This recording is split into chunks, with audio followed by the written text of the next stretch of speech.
Државата издвојува минимални средства за испитување на квалитетот на храната која ја јадеме, ценат домашните експерти. Тие не се осудуваат да кажат колку е таа безбедна, бидејќи како што тврдат, процентот на испитана храна кај нас е незначителен. Иако велат надежните институции стојат зад фактот дека јадеме здрава храна, бидејќи постојат лаборатории кои се трудат да работат по референтни методи, кај нас има многу производители на храна од мали и микропредпријатија до многу големи компании, а оние кои треба да го контролираат нивното работење не можат да земат проби и мостри од сите нив. Тоа е огромна работа и огромни трошоци се. Во суштина, затоа се земаат примероци. 2% најчесто на ниво на цела земја, но не знам колку е тоа доволно за да се докаже дека храната е сигурна или безбедна. Државните органи со тие капацитети и финансиски средства кои ги имаат на располагање толку можат, вели Капуринов.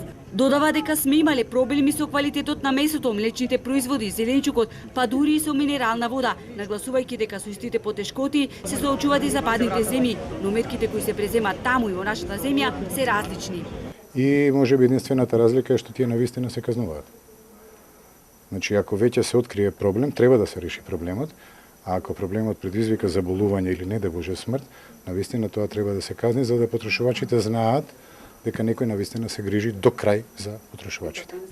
You know that now it's a fashion that we have a local food and Повеќето компании сака да нагласуваат дека имаме локална или традиционална храна, ама никој од компаниите уствари не дава потврда дека постои таква храна, значи само викаат без никаква научна поткрепа.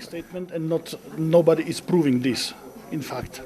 Како резултат, меѓу другото и на нездравата храна, бројот на малигни заболувања на гастроинтестиналниот тракт кај нас е драстично зголемен.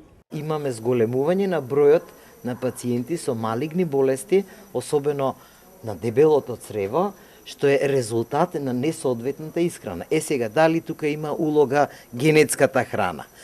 Дали тука има улога начинот на кој што ние живееме? Параметрите говорат дека во последниве 2 децении бројот на заболени од рак на дебело црево е тројно зголемен.